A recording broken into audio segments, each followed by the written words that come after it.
स्वागत है आप सभी का आपके यूट्यूब चैनल राहुल ट्यूटोरियल में। दोस्तों, लगातार हम गणित में औसत अध्याय का अध्ययन कर रहे हैं और औसत में मैंने विभिन्न प्रकार के प्रश्नों को पढ़ा भी दिया है आपको। ठीक है, तो चलिए औसत में ही आज हम कुछ अन्य प्रकार के प्रश्नों का अध्ययन करेंगे जो कि आपके एग्जाम के लिए बहुत ही क्या हैं, इम्पॉर्टेंट हैं। तो देखिए, बाकी जितने कॉन्सेप्ट मैंने आपको बताए थे वे कॉन्सेप्ट आपको जरूर याद होने चाहिए। पहली बात क्या होना चाहिए, मैंने जो एक सूत्र आपको बताया है, क्या बताया है, औसत बराबर क्या होता है, पदों का योग बटे पदों की संख्या।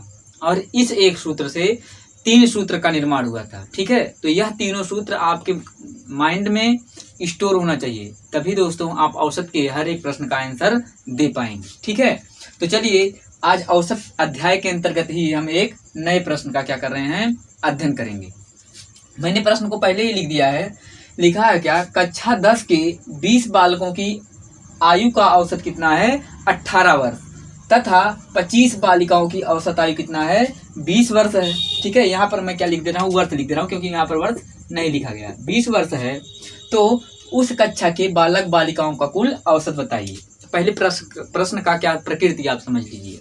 देखिए, कह रहा है कि एक विद्यालय है जिसमें कक्षा 10 के विद्यार्थियों की बात की जा रही है। तो आप जानते हैं दोस्तों, विद्यार्थी में सभी आ जाते हैं, चाहे वे बालक हों और चाहे वे बालिकाएं हों। ठीक है, तो कह रहा है कि कक्षा 10 में 20 बालक हैं जिनके, देखिए कक्षा 10 में कितने बालक हैं, 20 बालक हैं और जिनका कुल औसत आयु कितना है, 18 वर्ष है।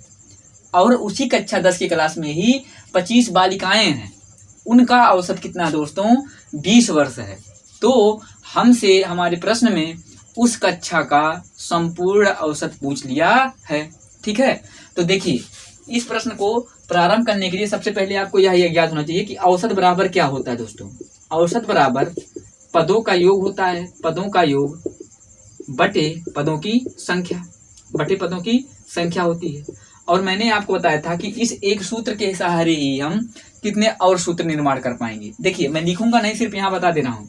देखिए, जब बात क्या होती है, इसी सूत्र से हमें सभी की संख्या निकालनी होती है। तो संख्या बराबर क्या हो जाता है, संख्या औसत के स्थान पर चला जाता है पक्षांतर होकर के, और औसत हमारा संख्या के स्थान पर आ जाता है। अर्थात तब हो जाता है संख्या बराबर क्या हो जाएगा, पदों का योग बटे औसत। लेकिन दोस्तों, जब आपको क्या निकालना होता है, योग निकालना होता है, तो योग यहीं पर रह जाता है और संख्या पक्षांतर होकर औसत के पास आ जाती है। तो आप देख रहे हैं कि संख्या यहाँ पर किसमें है, भाग के रूप में है। लेकिन जब यह किसके पास जाएगी, औसत के पास जाएगी, तो वह किस रूप में हो जाएगी, गुणे का रूप ले लेगी। ठीक है, तो देखिए मैंने आपको इस पर आधारित इस सूत्र का प्रयोग करना बताया भी था और विभिन्न प्रकार के सवालों को इस पर लिया भी था मैंने। ठीक है, तो देखिए सबसे पहले हम क्या निकालते हैं, संपूर्ण कक्षा के विद्यार्थियों का योग निकालते हैं। तो चलिए योग कैसे निकालते हैं, देखिए यहाँ पर मैं लगा रहा हूँ। कह रहा है क्या, अब इस 10 को आप संख्या नहीं मान लेंगे क्योंकि वह 10 जो है वह कक्षा के लिए आया है। कि कक्षा किसकी बात की रही, कक्षा किस क्लास की बात की जा रही है, कक्षा 10 के विद्यार्थियों की बात की जा रही है। तो कह रहा है क्या कि जो कक्षा 10 की कक्षा है उसमें 20 बालकों की औसत आयु कितना है, 18 वर्ष। तो आप निकालेंगे दोस्तों 20 बालकों के आयु का योग, 20 बालकों के आयु का योग। तो 20 बालकों के आयु का योग निकालने के लिए अब देखिए योग बराबर क्या होता है, योग बराबर होता है औसत गुणे संख्या। तो वे जो 20 बालक थे उनका औसत कितना था दोस्तों, 18 वर्ष था। और संख्या कितना है, तो पहले ही दे दिया कि बालकों की संख्या कुल कितना है, 20 है। तो 18 में हम किससे गुणा कर देते हैं, 20 से। तो हमें वे 20 बालकों के आयु का कुल क्या पता चल जाता है, योग पता चल जाता है। तो आप जानते हैं 18 का गुणा 2 बार करते हैं तो 18 दूना 36 होता है, लेकिन एक 0 है, अर्थात आ गया 360 वर्ष। तो जो 20 बालक थे जिनकी औसत आयु 18 वर्ष थी, उनका जब हम योग निकालें तो कितना आया, 360 वर्ष। अब इसी प्रकार दोस्तों पहली कंडीशन यहाँ हो गई, सेकंड कंडीशन क्या है, इसी प्रकार हम क्या निकालेंगे, बालिकाओं के आयु का भी योग निकालेंगे। तो बालिकाएं कितनी दोस्तों, 25 हैं। बालिकाएं कितनी हैं, 25 हैं। तो 25 बालिकाओं के आयु का योग, 25 बालिकाओं के, देखिए बालिकाओं के आयु का योग, बालिकाओं के आयु का योग, तो फिर वही हो जाएगा, योग बराबर क्या होता है, औसत। औसत कितना दोस्तों, 25 बालिकाओं का औसत कितना दिया गया था, 20, और संख्या कितनी थी, 25 थी। तो 20 में गुणा करते हैं किससे, 25 से, तो आप जानते हैं 25 दूनी कितना होता है दोस्तों 50, और 1 जीरो यहाँ पर बच रहा है तो आ जाएगा कितना 500 वर्ष। अर्थात देखिए यहाँ पर अब क्या निकल रहा है, जो बालक थे उनके कुल आयु का योग कितना आया 360, और जो बालिकाएं थी उनके कुल आयु का योग कितना आया 500 आया। ठीक है, अब हम इनका कुल योग निकाल लेते हैं। ऐसे लिखेंगे कक्षा के विद्यार्थियों का कुल योग, तो कुल योग बराबर क्या हो जाएगा। तो देखिए विद्यार्थी में आप जानते हैं बालक भी आएंगे और क्या आएंगी बालिकाएं भी आती हैं। देखिए समानता विद्यार्थी शब्द का प्रयोग किया जाता है बालक और बालिकाओं दोनों के लिए। अर्थात दोस्तों विद्यार्थी कह देने से तात्पर्य यही है कि इसमें बालक को बालिकाओं को सबको क्या किया जा रहा है, ऐड किया जा रहा है। तो संपूर्ण योग क्या होगा, बालक कितने थे, बालक की आयु का योग कितना आया था 360, और बालिकाओं के आयु का कुल कितना आया था 500। तो जोड़ देते हैं दोस्तों 0 और 6 और 5 3 8, अर्थात कुल योग कितना आया 860। अब बताइए अगर कक्षा के कुल विद्यार्थी के आयु का योग कितना प्राप्त हो जाता है 860 प्राप्त हो जाता है। तो कुल विद्यार्थी कितने हैं दोस्तों, कुल विद्यार्थी कितने हैं, तो कुल विद्यार्थी कितने दोस्तों। अब कुल विद्यार्थी में फिर क्या आ जाएंगे, बालक और बालिकाएं दोनों आ जाएंगी। अर्थात बालक कितने थे 20 और बालिकाएं कितनी थी 25। अब 20 और 25 को जोड़ेंगे तो कितना हो जाएगा दोस्तों, ये 45। ठीक है, कितना हो जाएगा दोस्तों 45। अब देखिए जब हमें संपूर्ण कक्षा के बच्चों के आयु का योग पता है और उस कक्षा में कुल विद्यार्थी कितने हैं इसकी भी संख्या पता है, तो संपूर्ण औसत हम बता सकते हैं कि नहीं दोस्तों।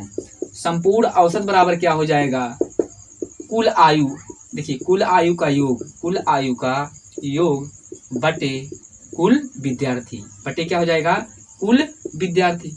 अब देखिए कुल आयु का योग कितना आया था 860। चलिए करते हैं, देखिए 860 और विद्यार्थियों की कुल संख्या कितनी है 45 है। ठीक है, अब इसी को हम क्या करते हैं डिवाइड करते हैं। चलिए डिवाइड करते हैं सबसे पहले 5 से।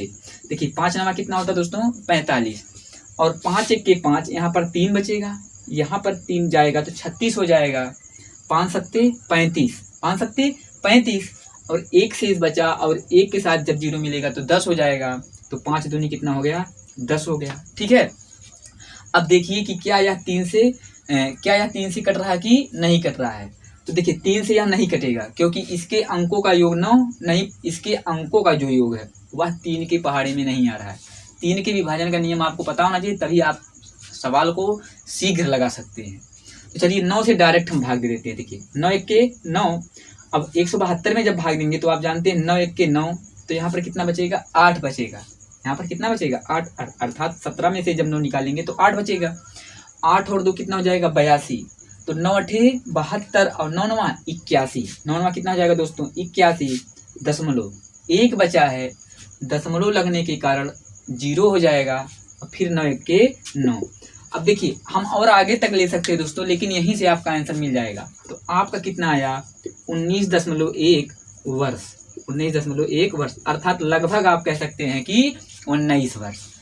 तो उस कक्षा के अर्थात कक्षा 10 के विद्यार्थियों का कुल औसत कितना आया 19 वर्ष, लगभग 19 वर्ष। अगर आपको लगभग में दिया रहेगा तो आप 19 वर्ष आंसर करेंगे, अन्यथा आप जो पॉइंट में भी दिया रहेगा उसको लगाएंगे। ठीक है, तो आप कैसे निकालें, सबसे पहले बालकों के आयु का कुल योग निकाल लिए, फिर बालिकाओं के कुल आयु का कुल योग निकाल लिए, उसके पश्चात संपूर्ण कक्षा का औसत आप कैसे निकालेंगे मैंने आपको बताया। ठीक है, चलिए इसी पर आधारित हम दोस्तों एक प्रश्न और देखेंगे। ठीक है, इसी पर आधारित हम एक प्रश्न और देखते हैं। देखिए प्रश्न को बदल दे रहा हूं ताकि आपको अच्छे से समझ में आ सके। चलिए प्रश्न लिख रहा हूं, कह देगा देखिए 20 को छोड़ देते हैं दोस्तों, 15 आमों के क्रय मूल्य औसत, ऐसे लिख देता दोस्तों 15 आमों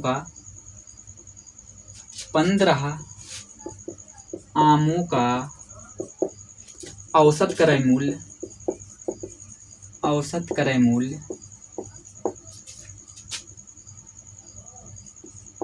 10 रुपया है। औसत क्रय मूल्य 10 रुपया है। ठीक है। तथा 20 सेबों का औसत क्रय मूल्य 7 रुपया है, तो दोनों का कुल औसत क्रय मूल्य बताइए। इस तरीके से आपसे प्रश्न पूछ लेगा। कह क्या रहा है कि देखिए, प्रश्न सिर्फ मैं प्रश्न की प्रकृति को दोस्तों चेंज किया हूँ, बाकी सेम प्रश्न है जो मैंने पीछे आपको अभी को बताया। कह क्या रहा है, कह रहा है 15 ये कोई क्रेता है जो आम को और सेब को खरीदने जाता है। तो जब वह 15 आमों को खरीदता है तो 15 आमों को खरीदने के लिए उसे औसत जो क्रय मूल्य चुकाना पड़ता है, कितने रुपये चुकाना पड़ता है, 10 रुपये। और वही क्रेता 20 सेबों को भी खरीदता है और 20 सेबों को खरीदने के लिए उसे औसत क्रय मूल्य कितना चुकाना पड़ता है, 7 रुपये। ठीक है। तो कह रहा है दोनों का कुल औसत क्रय मूल्य कितना होगा। फिर से सुनिए, कह रहा है कि यदि 15 आमों का औसत क्रय मूल्य कितना है, 10 रुपये है, तथा 20 सेबों का औसत क्रय मूल्य कितना है, 7 रुपये है, तो आपको बताना है कुल औसत क्रय मूल्य कितना होगा। सेम कंडीशन दोस्तों। तो सबसे पहले क्या निकालेंगे, दोनों के क्रय मूल्य का योग निकालेंगे। तो चलिए निकालते हैं। 15 आमों के क्रय मूल्य का योग 15 आमों के क्रय मूल्य का योग। तो योग बराबर क्या होता है दोस्तों, औसत कितना है, 10, और गुणे संख्या कितने दोस्तों, 15 ही आम है, तो उसके औसत में उसकी संख्या से गुणा कर देते हैं। तो आप जानते हैं 15 के 15 और इसके पीछे एक जीरो बचा है, तो कितना हो जाएगा, 150 रुपये। हमने क्या निकाल लिया, सबसे पहली कंडीशन में हमने क्या निकाला यह कि 15 आमों के क्रय मूल्य का कुल क्या निकाल लिया, योग निकाल लिया। इसी प्रकार क्या करते हैं, सेकंड कंडीशन में हम 20 सेबों के क्रय मूल्य का कुल क्या निकाल लेते हैं, योग निकाल लेते हैं। तो योग बराबर फिर क्या होगी, औसत गुणे संख्या। तो औसत कितना है, 20 जो सेब थे उनका औसत क्रय मूल्य कितना था, 7 रुपये था। तो औसत कितना था, 7, और उनकी संख्या कितनी थी, 20 थी, अर्थात इसमें 7 का गुणा 20 से हम कर देंगे। तो आप जानते हैं 7 दूनी कितना होता है, 14, और एक जीरो बचा, अर्थात कितना आ गया, 140 रुपये। तो अब निकालेंगे क्या, कुल क्रय मूल्य कितना है दोस्तों, कुल क्रय मूल्य क्या हो जाएगा, अर्थात 150 और 140 और 140 को हम क्या करेंगे, ऐड कर देंगे, और 150 और 140 का ऐड कितना होता है, 290 होता है। अब देखिए कुल फल कितने हैं, तो फल में जानते हैं आप, आम भी आ जाएंगे और क्या आ जाएंगे, सेब भी आ जाएंगे, दोनों फल की श्रेणी में ही आते हैं। तो चलिए कुल फल कितने हैं, देखिए 15 आम थे और कितने थे, 20 सेब थे, और 15 और 20 को जोड़ेंगे तो कितना हो जाएगा दोस्तों, 35 हो जाएगा। ठीक है। तो कुल योग देखिए, कुल औसत क्या हो जाएगा, कुल औसत बराबर क्या हो जाएगा, कुल क्रय मूल्य बटे कुल संख्या, कुल फलों की संख्या लिख दे रहा हूँ दोस्तों, कुल फलों की संख्या। ठीक है। तो देखिए कुल क्रय मूल्य कितना है दोस्तों, तो कुल क्रय मूल्य आया था 290 रुपये, कुल क्रय मूल्य कितना आया था, 290 रुपये, और कुल फलों की संख्या कितनी थी, 35 थी। तो अगर हम यही क्या करते हैं, भाग दे देते हैं, तो जितना आंसर प्राप्त होता है वही हमारा कुल औसत क्रय मूल्य प्राप्त हो जाता है। चलिए कर देते हैं। देखिए सबसे पहले 5 से देंगे, 5 सत्ते 35, और देखिए इसमें देंगे तो जानते हैं पंचम 25, 29 में से 25 को निकाल देंगे, अब 4 बचा, और 4 और 0 हो जाएगा मिलकर के 40, तो 5 अठे कितना हो जाएगा, 40। अब हम डायरेक्ट 7 से ही भाग देते हैं। देखिए 7 1 के 7, अब जानते हैं कितना हो जाएगा, 7 अठे 56, 58 में से 56 को हटाएंगे तो 2 बचेगा, दशमलव लगाएंगे 20 हो जाएगा, 7 दूनी 14, फिर कितना बचेगा, 6, दशमलव लगने के पश्चात उसमें फिर 0 बढ़ जाएगा, अर्थात 60 हो जाएगा। अब फिर पढ़ेंगे 7 अठे 56, अर्थात आएगा 8.28 रुपये। ठीक है। तो इस तरीके से आप जब विभिन्न प्रकार के, जैसे कई प्रकार के वस्तु दिए रहेंगे और उनका औसत मूल्य अलग अलग दिया रहेगा, और आपसे संपूर्ण औसत पूछेगा, तो आप आसानी से उसका आंसर दे पाएंगे। देखिए यहाँ पर हमने सिर्फ 2 ही वस्तुओं को लिया है, कभी कभी वस्तुएं 3 भी हो सकती हैं, 4 भी हो सकती हैं या अधिक हो सकती हैं। आपको कोई परेशानी नहीं होनी चाहिए क्योंकि सारे कॉन्सेप्ट ऐसे ही लगेंगे। जितने वस्तु रहेंगे उनका हम पहले योग निकालेंगे, फिर संपूर्ण योग निकाल करके संपूर्ण संख्या से क्या करेंगे, भाग दे देंगे, तो जो आंसर प्राप्त होगा वही क्या हो जाएगा, आपका उत्तर हो जाएगा। ठीक है दोस्तों, तो चलिए एक और अन्य प्रकार, देखिए इस प्रकार के प्रश्न अगर आपके एग्जाम में आएंगे तो आप आसानी से क्या कर पाएंगे, हल कर पाएंगे। अब देखिए हम एक और प्रकार पढ़ते हैं। जैसे आपसे पूछ लेगा, प्रश्न लिख रहा हूं मैं, कह दिया 25, 20, 15, 7, यक्स 18 का औसत बताइए। का क्या बताइए, औसत बताइए। नहीं दोस्तों, देखिए कह रहा है 25, 20, 15, 7, यक्स और 18 का औसत 20 है। औसत क्या है, 20 है, तो यक्स का मान बताइए। यक्स का क्या बताइए दोस्तों, मान बताइए। इस तरीके से प्रश्न दे देगा। अर्थात देखिए आपको डिजिट दिए जाएंगे, या देखिए सबसे लो स्तर का प्रश्न है, लेकिन मैं आपको 0 से पढ़ा रहा हूँ, इसलिए आपको मैं हर एक प्रकार का सवाल बताऊंगा। ठीक है, तो अगर इस तरीके से आपके एग्जाम में प्रश्न दे दिया जाएगा कि कुछ डिजिट दे दिए जाएंगे और उसमें से एक डिजिट क्या कर दिया जाएगा, मिस कर दिया जाएगा, और उस मिस डिजिट का क्या पूछ लेगा, मान पूछ लेगा, तो आप अपने प्रश्न का उत्तर कैसे देंगे। तो देखिए सबसे पहले दोस्तों क्या होता है, ऐसे प्रश्न जब आपको दिए जाएंगे, कह रहा है क्या 25, 20, 15, 7, यक्स और 18 का औसत क्या है, 20 है, तो सबका औसत दे दिया गया 20 और फिर आपसे पूछा क्या, यक्स का मान पूछा है। तो देखिए सबसे पहले क्या करते हैं, आप जानते हैं इनका हम योग निकालेंगे। इनका क्या निकालेंगे, हम योग निकालेंगे, इन सब का योग निकालेंगे। तो आप जानते हैं, देखिए योग बराबर क्या होता है, योग बराबर क्या होता है, औसत। योग बराबर क्या होता है, औसत गुणे पदों की संख्या, औसत गुणे पदों की संख्या। तो बताइए इन सभी का योग कितना आएगा। औसत इनका कितना दिया गया है, 20 दिया गया है। औसत इनका कितना दिया गया है, 20 दिया गया है, लेकिन ये संख्या कितनी है, तो ये संख्याएं हैं 1, 2, 3, 4, 5, 6। ये पूरी कुल संख्याएं कितनी हैं, 6 हैं, और इन 6 संख्याओं का औसत कितना दिया गया है, 20 दिया गया है। तो औसत 20 है और इनके पदों की संख्या कितनी है, 6 है। गिन लीजिए फिर से, 1, 2, 3, 4, 5, 6। तो आप जानते हैं 20 छक्का कितना होता है दोस्तों, 120। अर्थात इन सभी का योग कितना आ गया, 120 आ गया। ठीक है, अब देखिए हमें पूछा मान किसका है, यक्स का। हमें किसका मान पूछा है, यक्स का। अब आप जान रहे हैं कि जब इन संपूर्ण संख्याओं को इन संपूर्ण संख्याओं का योग कितना है, 120 है, तो इन्हीं 120 में से इन्हीं 120 में तो यक्स का मान भी क्या है, इंक्लूड है।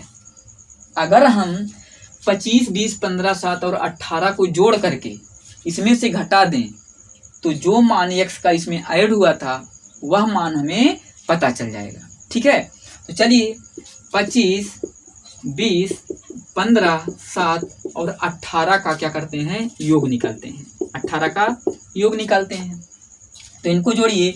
देखिए 25 और 20 कितने हो जाएंगे, 45। 25, 20, 45, 45, 5, 50, 50 और 10, 60।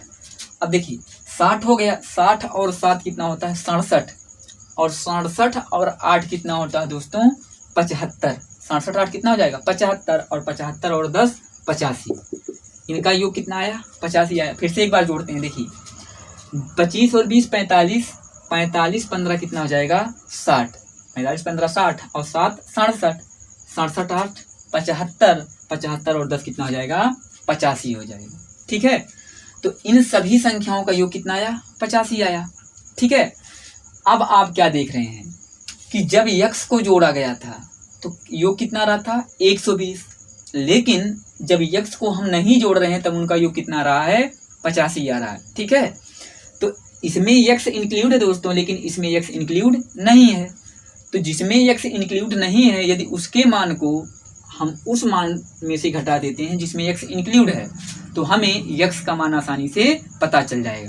तो लिखेंगे x बराबर क्या हो जाएगा, देखिए लिखेंगे x बराबर, तो आप लिखेंगे 120 माइनस 85, ठीक है। अर्थात इसमें जिसमें x इंक्लूड था उसमें से हम उस मान को घटा दे रहे हैं जिसमें x इंक्लूड नहीं है। तो जब 120 में से आप 85 घटाएंगे तो देखिए 0 में से 5 जाएगा नहीं, एक यहाँ से कैरी लेंगे तो 10 हो जाएगा, और 10 में से 5 जाएगा 5 हो गया। अब यहाँ कितना बचा, 1 बचा, 1 में से फिर 8 नहीं जाएगा, देखिए अर्थात यहाँ पूरा मिलाकर कितना बचा 11, और 11 में से 8 जाएगा, कितना आएगा 3। तो दोस्तों जो x यहाँ पर प्रयोग हुआ था उसका मान कितना है 35 है, उसका मान कितना है 35 है, ठीक है। और आप चेक भी कर सकते हैं, जब आप 25 में जोड़ देंगे 35 तो फिर उसका मान कितना हो जाएगा 120 हो जाएगा। तो इस प्रकार से आप हर एक प्रश्न का उत्तर बता सकते हैं। चलिए एक प्रकार के प्रश्न को और, अब देखिए अगर मैं चाहूँ तो इस पे ढेर सारे प्रश्न करा सकता हूँ, लेकिन प्रकृति वही रहेगी।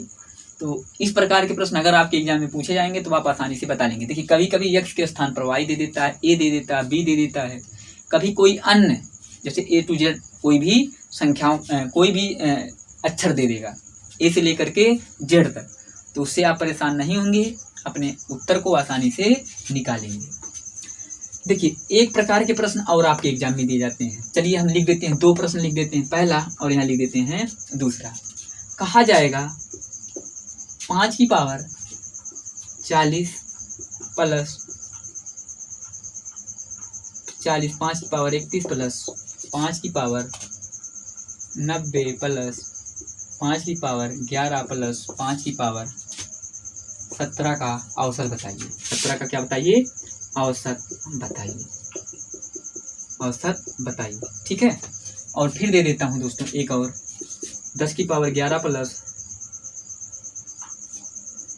देखिए 3 की पावर 9 प्लस 3 की पावर 11 प्लस 3 की पावर 4 का औसत बताइए, औसत बताइए, ठीक है।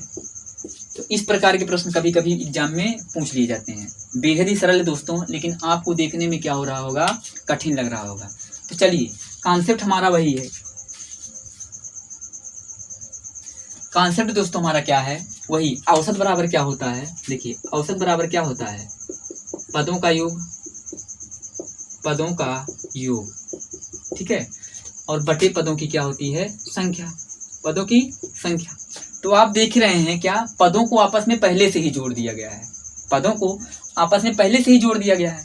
अब देखिए कभी कभी पदों को जोड़ कर भी देगा, तो आप देख रहे हैं पदों को पहले से ही जोड़ा गया है कि कितने पद थे, 1 2 3 4 5, या कभी कभी दोस्तों ये प्लस नहीं दिया रहेगा, या कभी कभी या प्लस ना देकर यहाँ पर क्या दिया रहेगा, कामा दिया रहेगा। दोनों स्थिति में तो पद अगर जोड़े रहेंगे तो आपको जोड़ना नहीं पड़ेगा, और अगर पद इस तरीके से दिए रहेंगे तो दोस्तों क्या करना पड़ेगा, पदों को आपको जोड़ना पड़ेगा।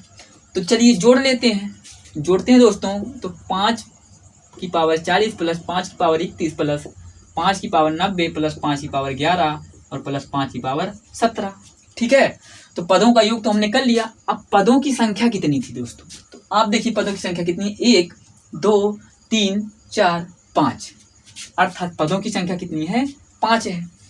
अब देखिए इसमें हम भाग कैसे देते हैं, इसमें हम भाग कैसे देंगे। देखिए जब एक पद जो ऊपर दिए गए हैं वही पद, देखिए अब 5 की पावर कुछ नहीं है तो 5 की पावर कितना, हम 1 लिख सकते हैं, क्योंकि 5 की पावर 1 का मतलब 5 ही होता है।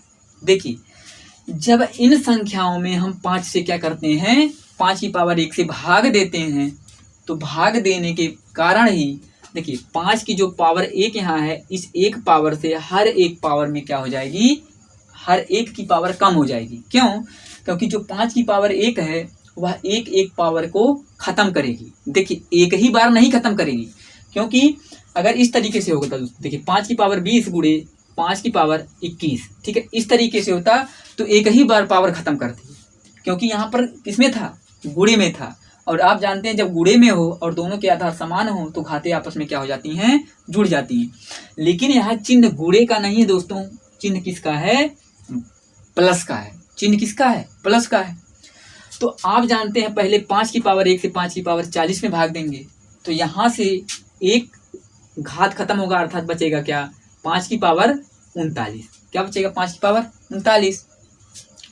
और इसमें देंगे तो दोस्तों क्या बचेगा 5 की पावर 30, और इसमें करेंगे तो 5 की पावर 89 बचेगा दोस्तों, क्योंकि 90 में से एक पावर घटेगा तो कितना बचेगा 5 की पावर 89।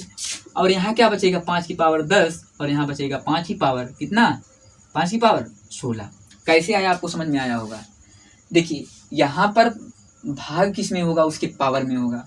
तो यहाँ पावर कितना था दोस्तों 1 था, यहाँ पर पावर कितना था 1 था। जैसे यहाँ पर मैंने बताया यदि 5 की पावर 20 हो, गुणे 5 की पावर 21 हो, और बटे 5 की पावर 2, ठीक है।